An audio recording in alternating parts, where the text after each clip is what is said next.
오늘 우리에게 선포되어질 하나님의 말씀은 요한복음 5장 1절에서 9절까지 말씀입니다. 요한복음 5장 1절에서 9절까지 말씀입니다.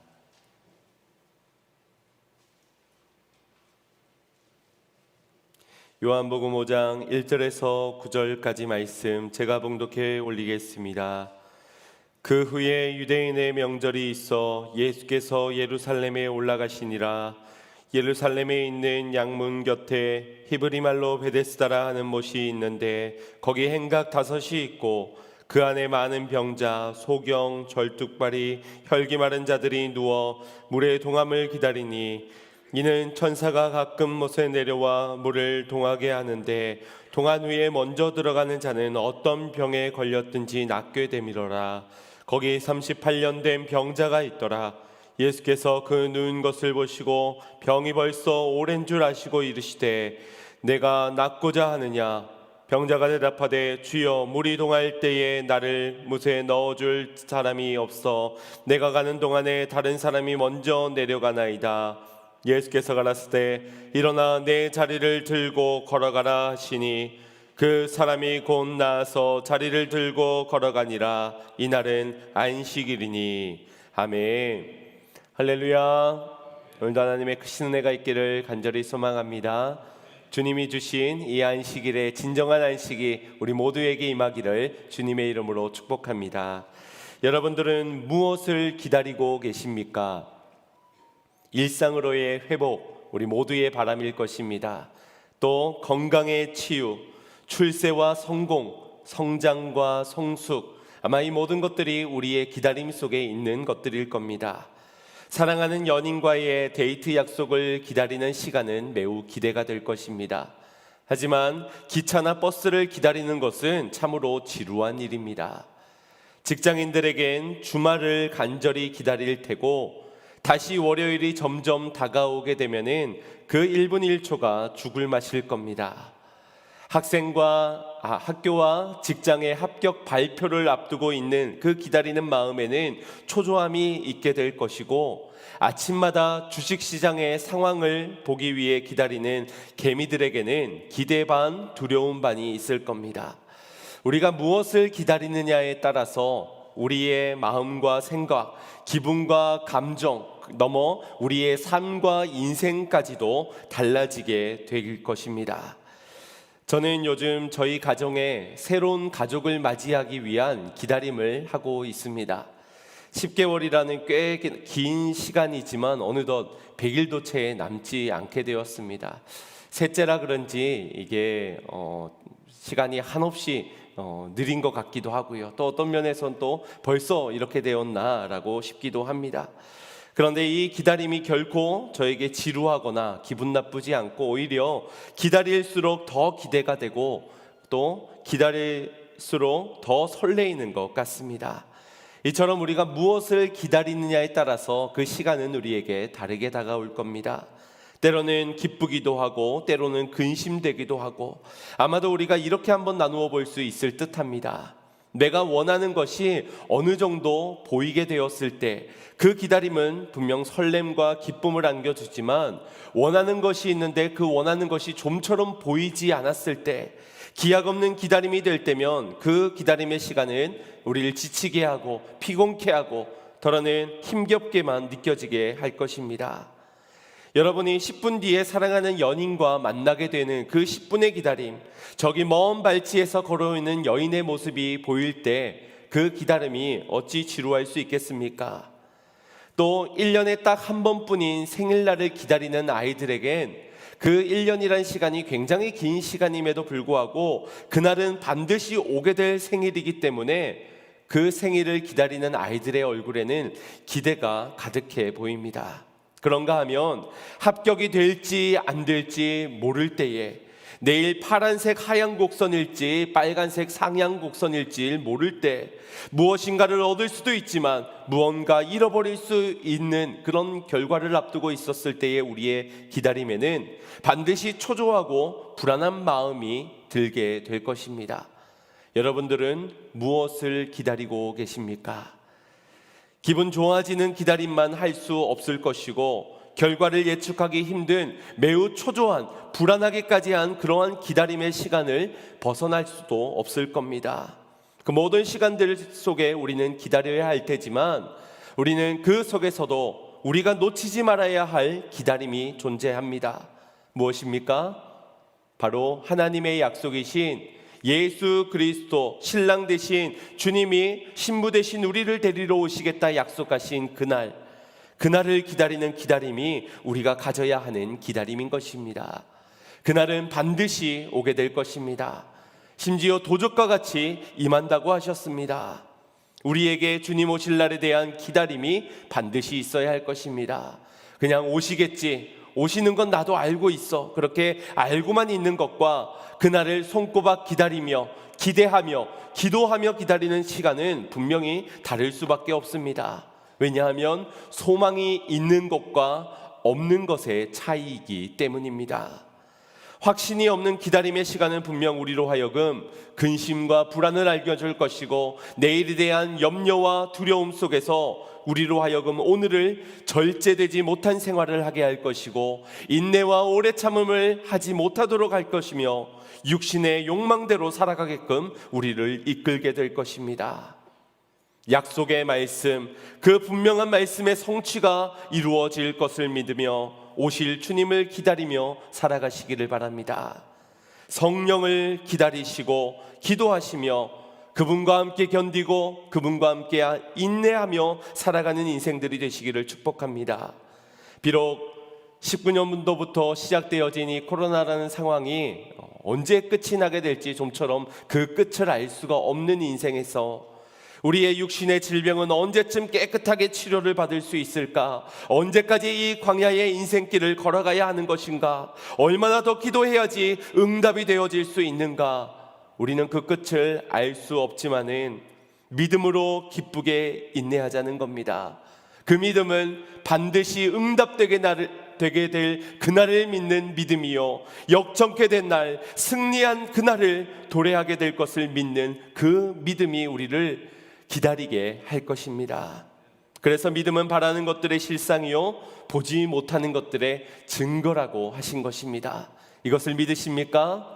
이 믿음으로 기다립시다. 이 믿음으로 바라보며 기다립시다. 그날 주님이 오실 그날까지 우리 주님은 쉬지 않고 일하실 것입니다. 그 일하시는 주님을 신뢰하기에 늘 깨어 기도하고 늘 깨어 기대하며 기다리는 그런 저와 여러분이 되기를 주님의 이름으로 축복합니다. 오늘 본문은 요한복음에 기록되어진 예수님의 7가지 표적 중에 세 번째의 표적으로서 38년 된 병자를 고치신 사건의 이야기입니다.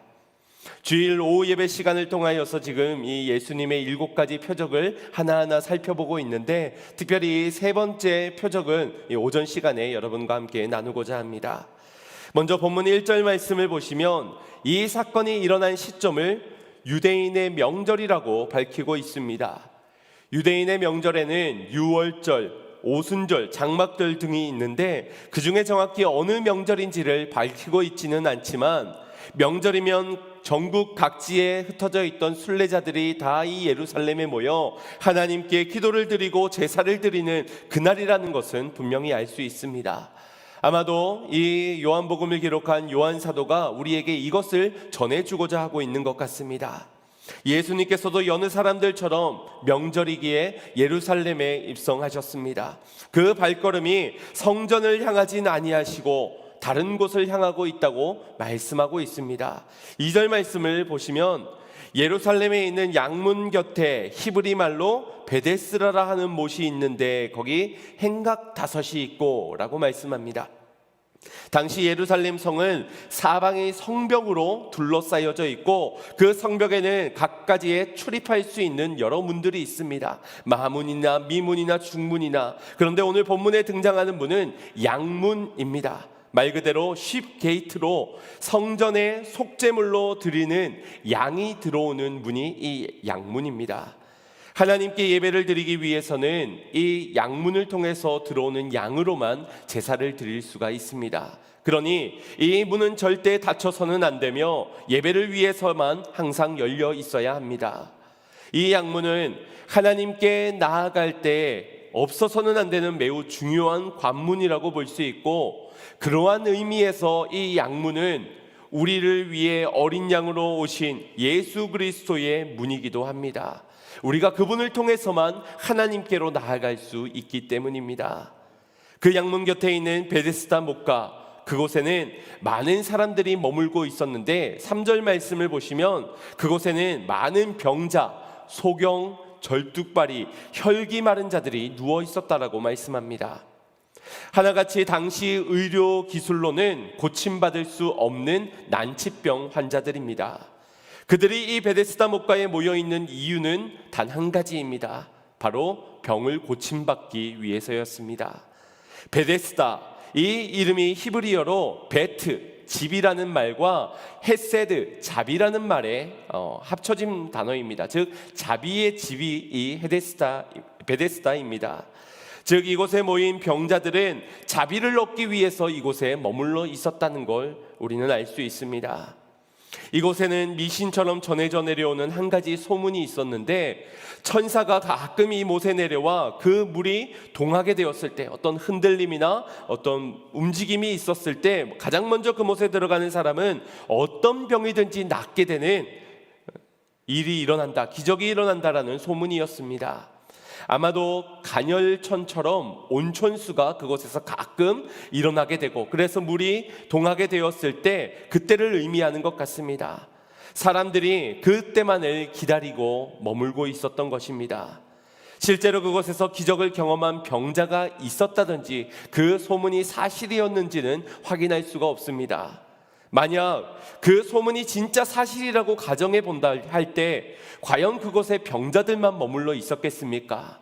그렇지 않았을 것이라고 여겨집니다. 왜냐하면 몸에 좋다 하면은 아무거나 다 먹는 그런 우리 인간들이, 몸에 아픈 것이 아무리 없다 하여도 일반 사람들이 혹여나 이 몸을 담그기나 하면은 질병이 미리 예방되지는 않을까, 고쳐지지는 않을까, 그래서 저마다 들어가려고 앞다퉜을 겁니다. 혹은 키가 커지는 효능이나 지혜로워지는 효능이 또 있지는 않을까, 내 자식부터 집어넣어 보려는 그런 마음에 눈에 불을 켜고 달려들었을 것 같습니다. 하지만 그곳에 모여있는 이들은 병자들 뿐이었습니다. 성경에도 이 미신과 같은 이야기가 관로 안에 등장시키고 있는데, 그건 오래된 서신에서는 이 내용을 기록하고 있지 않기 때문입니다. 그럼에도 어떤 약으로도 의술로도 고침받지 못했던 난치병 환자들이 그의 인생에서 이제 마지막 희망을 이 자비의 집에 두고 있는 것입니다. 자비라는 말은 누군가를 깊이 사랑하여서 그가 가엾게 여겨짐으로 베푸는 은혜를 말합니다. 그렇다면 여기에 모여있는 병자들이람 하면 누구보다도 이 자비에 어울릴 법한, 자비를 받아 마땅한 그런 사람들인 것 같습니다. 그러나 그곳에 모여있는 자들이 자비를 받기란 매우 어려워 보입니다. 앞을 제대로 보지 못하거나 걷거나 뛰는 것이 불가능해 보이는 사람들, 누워 있어야만 하는 그런 자들이었기에 물이 동하는 것을 발견하기도 어렵고, 또 그때에 가장 먼저 들어가는 것은 불가능에 가까운 현실입니다. 그렇게 그들은 기약 없는 기다림을 계속하고 있었습니다. 가장 먼저 들어간들 고쳐지지 않는다고 하여서 어디 가서 하소연할 때도 없습니다. 그럼에도 그것 말고는 다른 방도가 없었기에 머물러 있었던 그들의 기다림, 얼마나 헛되어 보입니까? 그것은 헛된 소망이 있을 뿐 오히려 절망의 실패를 경험하게 되는 자리였던 것입니다. 그런데 오늘 그곳에서의 모습이 마치 오늘날 현대를 살아가고 있는 우리들의 모습처럼 느껴지지 않습니까? 세상에서 1등만 살아남는 그런 사회 속에서 저마다 자비를 원하고 자비를 찾아 헤매입니다. 그러나 그 자비는 늘 재능이 있는 사람에게만, 부모 잘 만난 자들에게만, 인맥이 좋은 사람들, 엘리트라고 칭송받는 이들에게만 주어지는 특혜처럼 느껴집니다. 그렇게 조건 좋은 엘리트들이 서로 앞다투어 가며 경쟁을 벌여가며 1등을 되기 위해 열심을 다해 살아가지만 정작 1등이 되어도 그들의 모습은 어떻습니까? 좀처럼 소망을 얻은 자의 모습처럼 느껴지진 않습니다. 더 좋은 대학, 더 좋은 직장, 더 좋은 집, 더 좋은 차, 더 좋은 미래를 추구하면서 저마다 성공의 베데스다, 물질의 베데스다, 쾌락의 베데스다에 머무르면서 자비를 구하지만 자비는커녕 상처와 절망과 실패를 맛보는 것, 그것이 베데스다였고 그것이 오늘날 우리 세상인 듯 보입니다. 그런데 바로 그곳에 예수님이 찾아가신 것입니다. 헛된 소망을 품고 있으면서 모순이 가득한 이 자비의 집에 진정한 은혜와 자비의 하나님이신 예수님이 찾아가신 것입니다. 6월 유대인들의 명절날 은혜와 자비를 갈망하였던 여러 사람들은 긴 순례의 길을 걸어와 예루살렘 성전을 향하였습니다. 자비를 얻기 위해서. 그러나 정작 주님은 성전이 아닌 절망과 상처를 안고 있는 절망의 자리 베데스다를 향하셨습니다. 여기서 우리가 기억해야 할 한 가지는 진정한 은혜는 찾는 것이 아니라 찾아오는 것입니다. 달리기가 아무리 빨라도, 가진 스펙이 아무리 좋아도, 부모 잘 만나 좋은 배경에 인맥이 빵빵하고 지식과 학문이 뛰어나다 하여도 세속적인 성공만 추구하는 그 베데스다에서는 은혜를 찾을 수가 없는 것입니다. 또한 정한 시간에 구별되어진 성전에 모여서 절차에 밟아가며 거룩한 정결해 보이는 예식들을 철저히 지켜가는 그 예배의 자리에서도 은혜를 모두 다 얻을 수 있는 것은 아닙니다. 진정한 은혜는 찾아오는 것이기 때문입니다. 주님이 이 예배에, 이 성전에 거하셔야, 임하셔야 거기에 은혜가 있는 것입니다. 주님이 찾아와 주셔야 우리의 예배가 온전함의 예배 속에 은혜가 있게 되는 것이고, 우리의 인생 가운데 찾아와 만나 주셔야 우리의 인생이 바뀌어질 수 있는 것입니다. 그렇게 주님이 오셔야 우리의 인생에 진정한 소망이 안겨지게 되는 것입니다.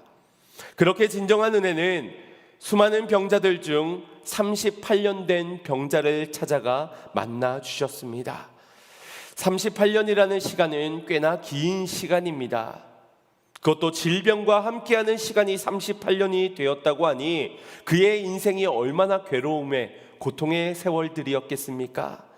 그러나 그곳에 모인 많은 병자들 중 오늘 이 38년 된 병자가 가장 오랫도록 병을 앓고 있던 병자였는지는 알 수가 없습니다.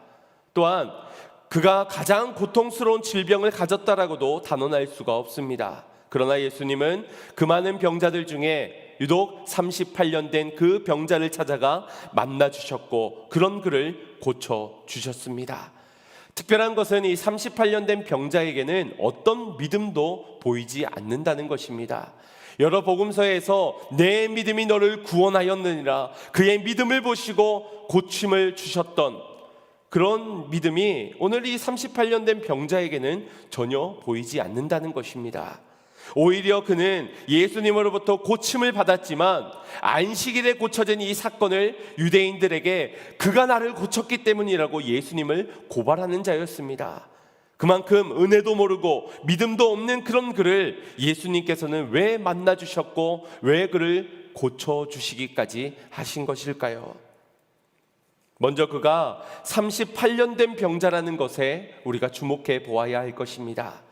단순히 오랜 세월 동안 병을 갖고 있는 자가 아닌 38년이라는 세월을 기록한 것, 그냥 오랜 세월 동안 병을 앓았다, 날 때부터 병을 앓았다, 뭐 그런 식으로 표현할 수 있지만 38년이라는 구체적인 숫자를 언급함에는 분명한 이유가 있기 때문입니다.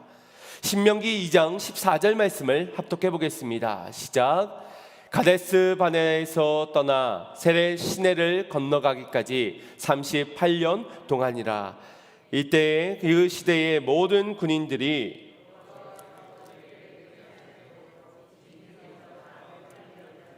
아멘. 가데스 바네부터 세레 시내까지의 그 시간이 얼마나 걸렸다고요? 38년입니다. 광야에서의 총 세월은 40년이었지만 출애굽 이후에 가데스 바네아에서부터 이제 세레 시내까지는 38년이라고 기록하고 있는 겁니다. 이 기간은 단순히 가데스 바네아부터 세레 시내까지의 거리나 그 속에서의 모든 시간을 의미하고 있는 것이 아닙니다. 바로 이스라엘 백성들의 불순종의 세월을 의미하고 있는 것입니다. 하나님께서는 택함 받은 백성들을 모세라는 지도자를 세워서 애굽으로부터 출애굽시키셨습니다. 그렇게 홍해를 건너 가데스 바네아까지 인도를 하셨는데, 이 가데스 바네아에서 이스라엘 백성들은 가나안 땅을 정탐하기 위해 12명의 정탐꾼을 보내게 되었고, 또 그 중에 10명의 정탐꾼으로부터 부정적인 보고를 받게 됩니다. 이에 이스라엘 백성들은 그 부정한 보고를 보고 불신의 마음을 갖게 되고 불평의 마음을 모세의 지도자를 향해 늘어놓으며 하나님을 원망하기에 이르렀습니다. 그렇게 시작된 불신의 세월이 자그마치 38년이었다는 것입니다. 이 38년 동안 이스라엘 백성들은 문제가 생길 때마다 자신들의 경험을 의존해보고 세상의 상식과 자신들의 능력들을 가지고 문제를 풀어보려 하였지만, 그 속에서 하나님을 찾거나 하나님을 의지하는 믿음의 모습들은 보이지 못하였습니다. 가나안 땅에 들어갈 그날은 간절히 기다렸지만 정작 그곳에 들어가게 해주겠다는 하나님의 약속은 믿지 못하였고, 그래서 말씀을 기다리지도 못한 모습들이 곳곳에서 등장합니다. 결국 본문에 나오는 이 38년 된 병자는 하나님을 떠나 제 스스로 소망을 품고 그 소망을 이루어 보기 위하여서 하나님을 떠나 불신 가운데 살아갔던 이스라엘 백성들의 모습을 총체적으로 비추어내고 있는 인물이라고 할 수 있습니다. 그렇다면 문제는 왜 그런 불순종의 상징인 그를 주님께서 고쳐주셨냐 하는 겁니다. 무려 38년 동안 불신의 세월을 살았던 그 병자를 왜 찾아가 만나주시어 고쳐주셨을까? 우리가 그 이유에 대해서는 우리가 이해할 수 있도록 설명할 수 있는 사람은 아마 아무도 없을 것입니다. 그것이 바로 진정한 자비요 주님의 은혜이기 때문입니다. 우리에게 무슨 공로와 조건과 이유가 있기 때문에 그 자비와 은혜를 받을 수 있다, 받아 마땅하다, 어찌 그 주님의 은혜를 설명해낼 수 있겠습니까? 예수님께서는 은혜를 주시고 소망을 주시고자 베데스다 목가로 향하시어 38년 된 불순종의 세월을 살아갔던 그 병자를 찾아가 만나 주셨습니다. 그 모습을 6절 말씀에서 보면 예수께서 그 누운 것을 보시고 라고 기록하고 있습니다. 여기에 누워 있다는 것은 다른 성경 곳곳에서 살펴볼 수 있는 모습은 죽은 자를 설명할 때 누워 있다라는 표현을 쓴다는 것입니다.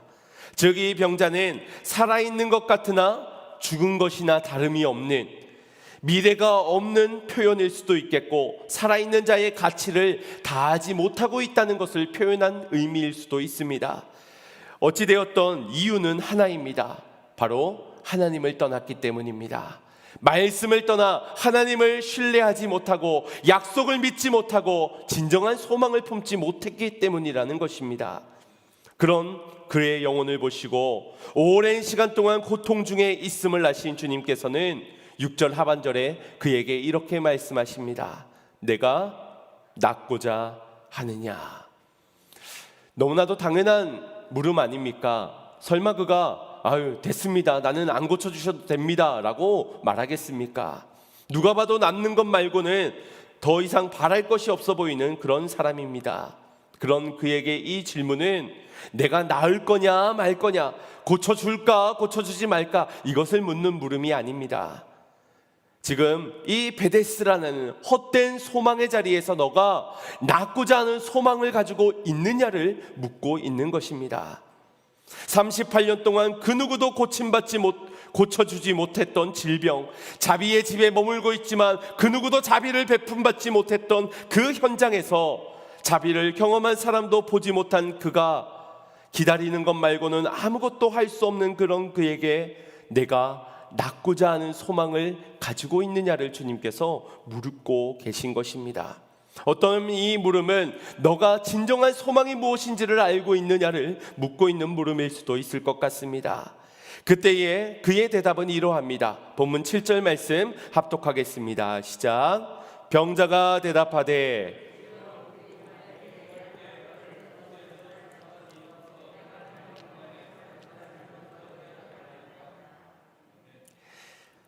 동문서답 같은 엉뚱한 대답인 듯 보이지만 그 속에선 그의 소망이 무엇인지, 그가 무엇으로 소망을 잃어버리고 불신과 불평과 원망이 가득하게 되었는지를 소상히 밝히고 있습니다.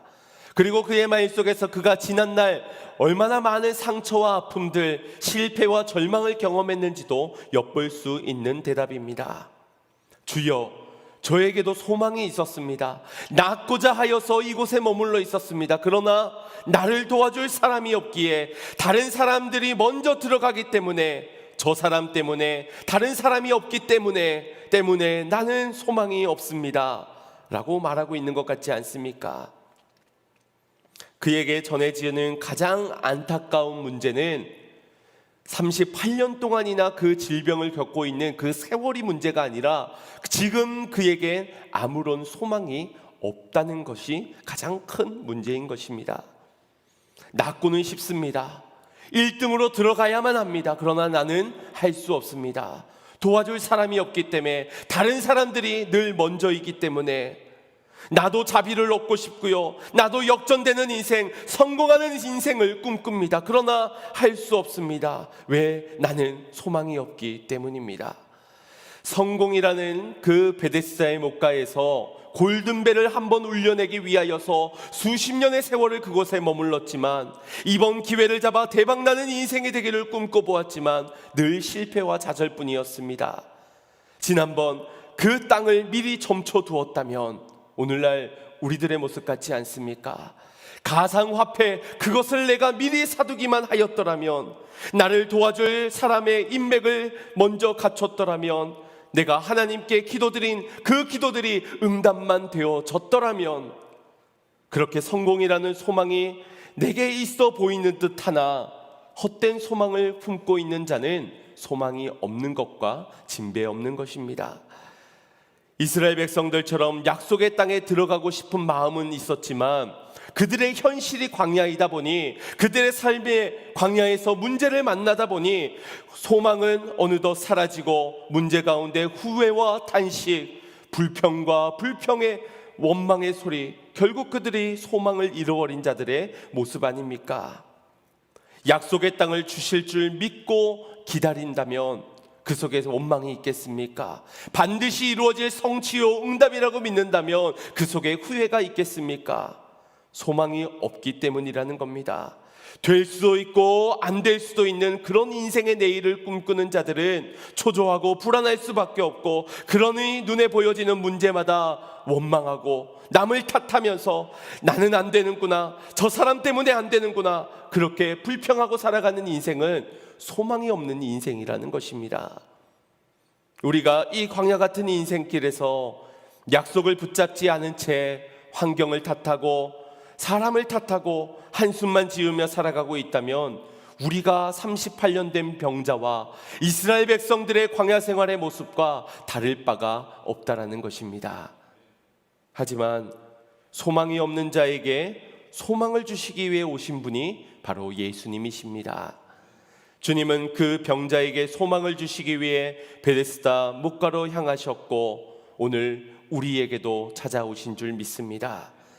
그런 주님께서 병자에게 소망을 주시겠다 하여서 그를 묵가로 인도하지는 않으셨습니다. 그 물가로 넣어주시거나 아니면 그를 도와줄 누군가를 붙여주시지도 않으셨습니다. 단지 말씀하셨습니다.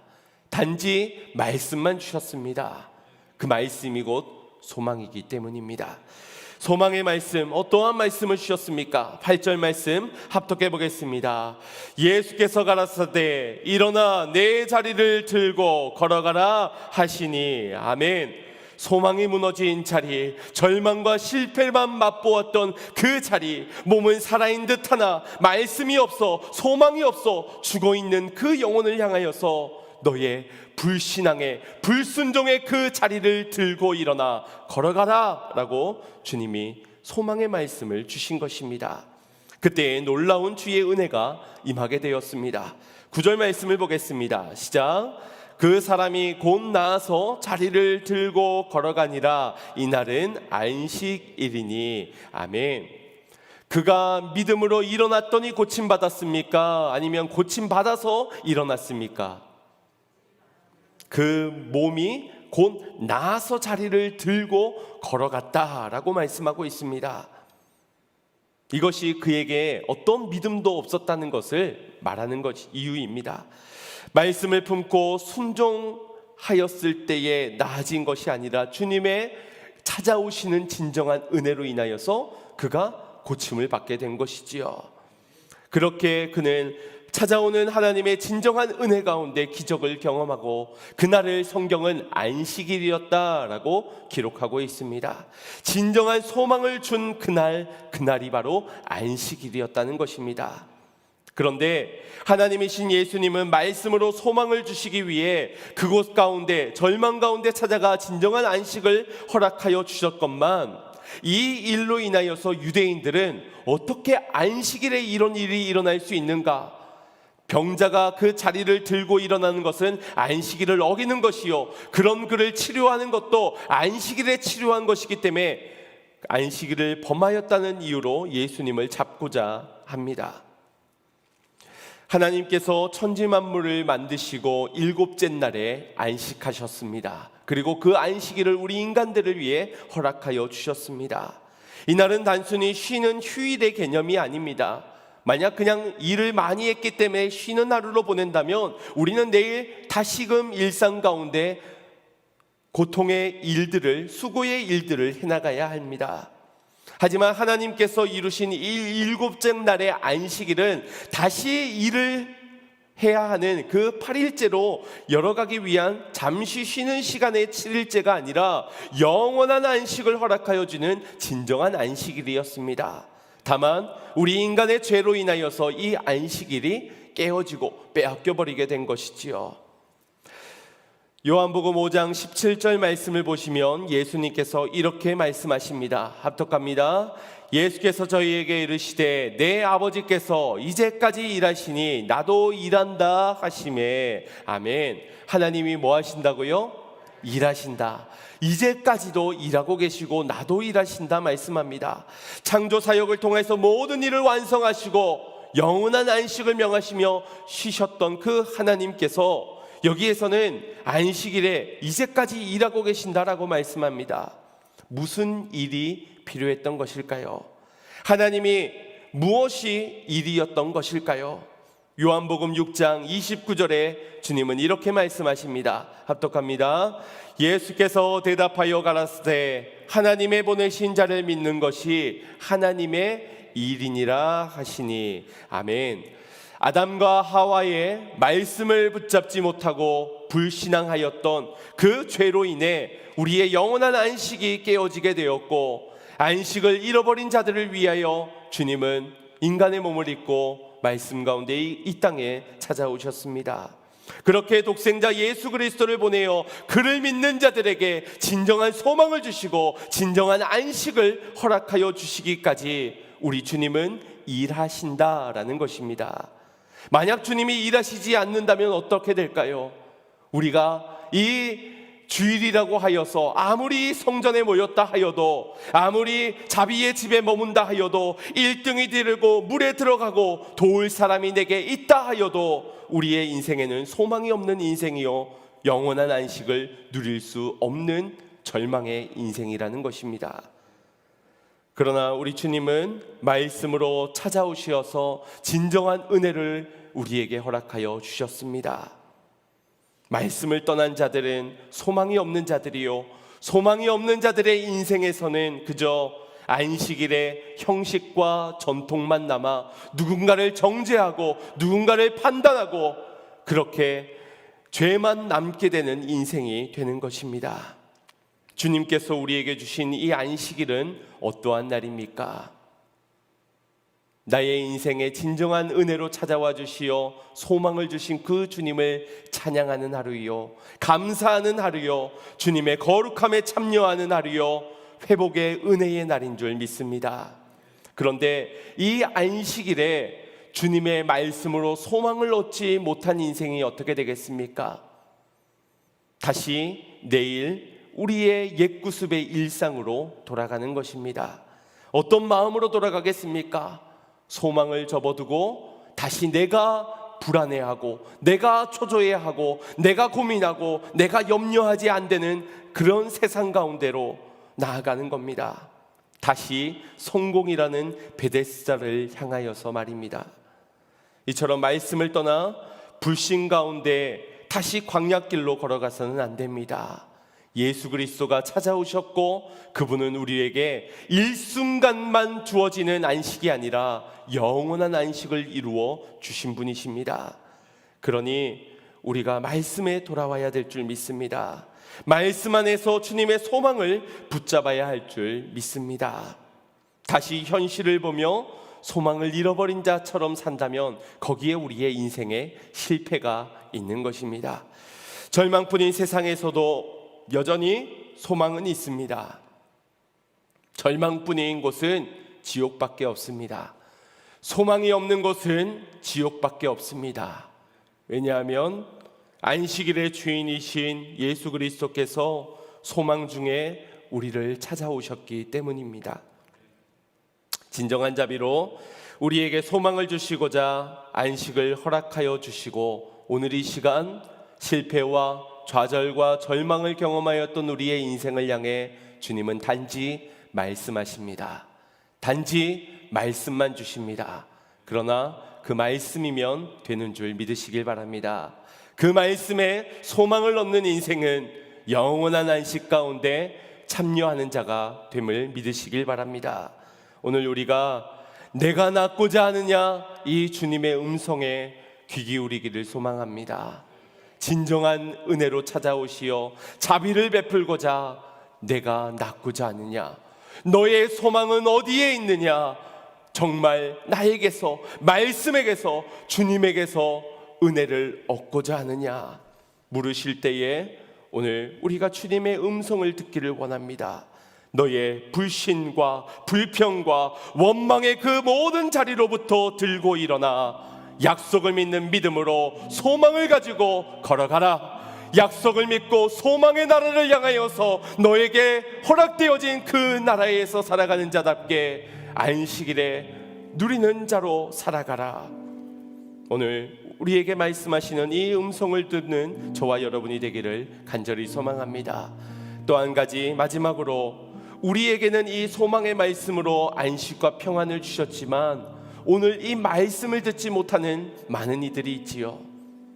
성공의 베데스다에서 1등이 되기 위하여 경쟁하고 다투면서 지금 이 시간도 남들보다 한 걸음 더 열심을 내어 성공이라는 그 기회를 붙잡아내기 위하여서 살아가는 인생들, 그러나 절망을 경험하고 실패만 남고 상처만 가득한 그러한 인생들, 저 사람들에게 도와줄 사람이 없어서 절망하고 있습니다.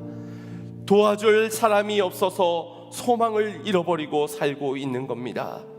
그런 이들에게 소망이 있는 우리가 나아가야 하지 않겠습니까? 소망 가운데 진정한 은혜로 날 찾아와 주신 그 은혜로 우리가 가야 하지 않겠습니까? 안식일의 주인 되신 주님을 만나라고, 빛 되신 주님을 만남으로 인생의 영원한 소망을 품고 진정한 안식과 진정한 자비와 진정한 은혜를 맛보라고 초대하는 인생이 되어야 하지 않겠습니까? 38년이라는 불신과 불순종의 세월을 주님의 은혜로만 종결시킬 수 있습니다.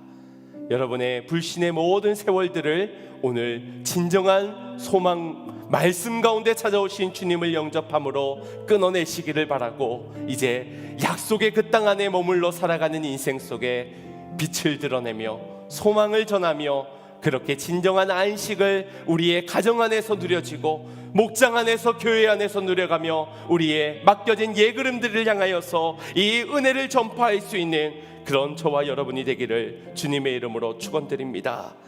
모순된 세상 가운데 오직 소망은 주님밖에 없으니 누워 있는 저들에게, 죽어가고 있는 저들에게 진정한 복음 대신 주 예수 그리스도를 증거하며 살아가는 은혜의 삶들이 되시기를 주님의 이름으로 축원드립니다. 우리 같이 말씀을 생각하시면서 찬양의 고백을 드리고 결단의 기도하겠습니다.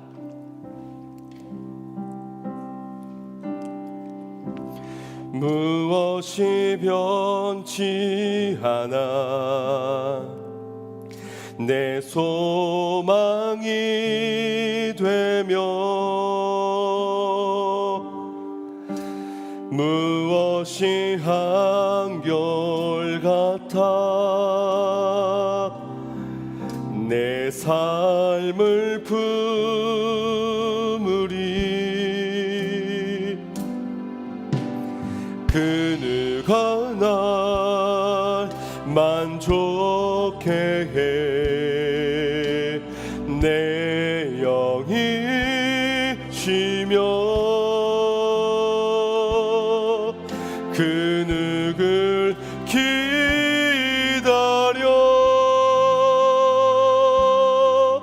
내 영이 기쁘리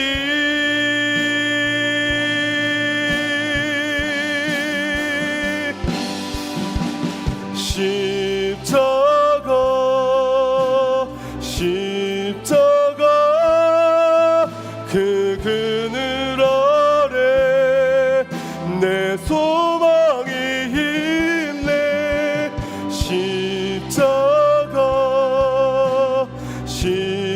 십자가 그 그늘 아래 내 생명이 있네 다시 한 번 더 무엇이 변치 않아 무엇이 변치 않아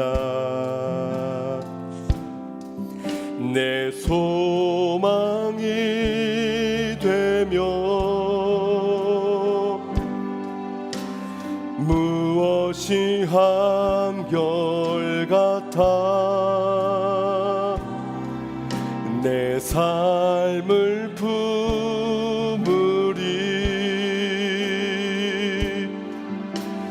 그 누가 날 만족해 해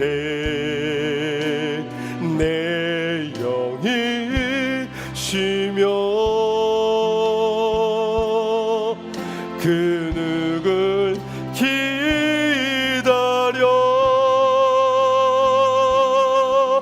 내 영이 기쁘리 십자가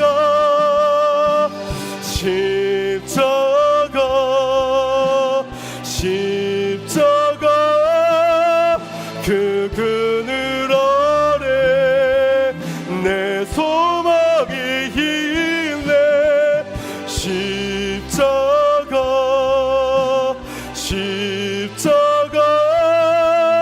그 그늘 아래 내 생명이 이 십자가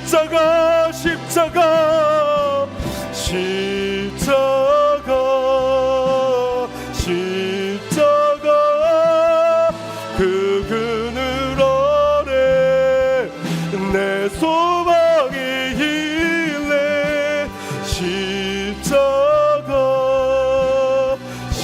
십자가 그 그늘 아래 내 생명이 있네 주님이 거기에 계시는데 내가 어디로 가리까 거기에 내 소망이 있는데 거기에 내 생명이 있는데 주여 내가 어디로 가리까 주님은 오늘도 말씀 가운데 진정한 은혜로 불순종의 세월을 살아갔던 때마다 문제를 보며 후회와 탄식 가운데 세속적인 성공을 추구하며 그 속에서 마주하는 불만과 불평의 거리들로 살아가는 우리의 인생에 찾아와 말씀만을 허락하여 주십니다. 그러나 그 말씀에 생명이 있는데 우리가 어디로 가겠습니까? 거기에 소망이 있는데 내가 어디를 찾아 나서겠습니까? 이 시간 진정한 소망이 주님 앞에 십자가 아래에 있음을 믿고, 주님, 내가 그것으로 고침받고자 합니다. 나의 죽어가는 영혼이 고침받고 영원한 소망을 누리며 진정한 안식을 누리는 인생으로 참여하는 인생 되기를 원하오니, 주여 내게 말씀하여 주시고 일어나 걷는 역사 있게 하여 주시옵소서. 우리 주여 한번 무릎 짓고 합심하여 기도하겠습니다. 주여